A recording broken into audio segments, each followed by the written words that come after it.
So hello and welcome back to Marty's Coins and Banknotes, and today I've done a few videos on Irish Predecimal coins, and here's another one. So my collection keeps changing and evolving. A lot of those coins that I had in the past 5 years ago, actually the first Predecimal coin set I've still got, but most of the individual coins have disappeared as I've sold them on, and these ones are probably going to be for sale as well. So I don't have many silver coins from Ireland, which this florin is, and these correspond to UK coins. I don't have any UK Predecimal coins on the table, but I do have got a penny from Australia and a shilling, and as you can see, the size corresponds with Australian coins. So this is pretty normal for Predecimal coins. The Africans are a bit different though. Okay, so we have various imagery on these coins. What we have is native animals. So on the florin, or the quarter penny, we have the woodcock. That's a bird, just a native bird. Then we have on the half penny, we have a sow, female with pig with 4 piglets. On the 1 penny, we have a hen with how many? 2 chicks. Then we have the hare on the threepence. So the threepence, the hare is a solitary animal. So a lot of people in Australia know rabbits. Rabbits congregate in groups, so they're not a solitary animal. These ones like to be by themselves. The sixpence has the Irish wolfhound. The 1 shilling has the bull. The 2 shilling, or the florin, has salmon. So this is a food stock as well as a wild animal. And then we have a horse on their 2 and sixpence. So this is the largest coin they issued for circulation. They never issued any crowns. And during decimalisation, they pretty much just changed the denomination on the coins. So, and the smallest one they decimalised. So pretty much the shilling and the florin were the only 2 coins they used in the decimalisation series. But a lot of these coins, they did reuse the imagery. So on the 20 pence, they issued the actual horse. On the 50 pence, they used the actual woodcock, so the bird. So, but we'll look at those coins later. Okay, so let's have a look at the 1 penny. Oops. And we'll have a look at the differences. So, in 1937, they actually changed the name of the country. So this is State of Ireland, and this is just says Ireland in Gaelic. They all have the Irish harp. I think it's called the Clairsearch. And as you can see, these ones are quite well circulated. So when you're looking at when you're grading these coins, I like to use this side of the harp, because this side generally shows a lot of detail. And this side seems to wear a lot earlier than the string side of the harp. And if I'm looking on this side, it's the actual wing of the bird, which is the highest relief, so naturally it will wear the quickest. And these ones would, who's the guy who designed these? Percy Metcalfe. So that's why you got PM, Percy Metcalfe. He's the designer. As for the mintages, so I'm not going to actually put values. You can actually find values on the internet. There's a good site, Irish Coins, and they have a lot of values in euro. So we have the quarter penny, the florin, woodcock. These are all pretty much under 200,000. So 1949 had a mintage of 192,000. And they don't seem to circulate 'cause a lot of the ones that I've seen are pretty much in uncirculated grade like this one. The lowest mint seems to be 1966 for 96,000. They were probably issued in coin sets.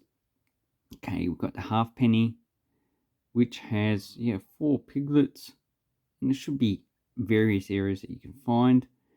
So 1941, this is the mintage of 2.4 million, and the key dates for this coin are the 1933 with 720,000, 1939 with 240,000. So that, and this one is probably extremely fine, probably almost uncirculated grade.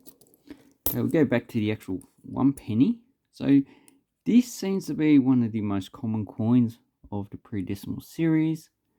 So 1928 had a mintage of 9 million. This one's dated 1948, had a mintage of 4.8. And the key date you'll be looking for is 1940 with 312,000. I did sell one pretty much in like this condition for like $20 to $30. Actually 30, I think. Okay, then we have the small coins. So the fourpence and sixpence were issued first in nickel from 1928 to 1940, then 1942 to 68 they were in copper nickel. So they reduced the nickel because it actually becomes harder to get during the Second World War when they were using it in war related expenses. So this one is probably EF, this one's VF condition based on the actual this side of the harp. At 1934, the mintage of 800,000. These generally seem to be low mint coins. Key dates 1939 with 664,000. Seems to be hard to get and probably also very expensive. And if you look at the actual here, that is a nice delicious dinner waiting to be cooked up. Okay, the sixpence has this one has looks like a lamination problem, so that would be an error, but not a major error, so not really worth that much. Okay, this is 1928, first year of issue, and that had a mintage of 3.2 million, so quite common. Then this one, so it's a male, if you can see the anatomy, obviously unreaded. So 1934, and a mintage of 600,000. This one's probably VF condition, bordering on EF. Yeah, I'd say it's probably worth at least $10. And this one is, I would say, in fine condition. It's 1953, has a mintage of 800,000.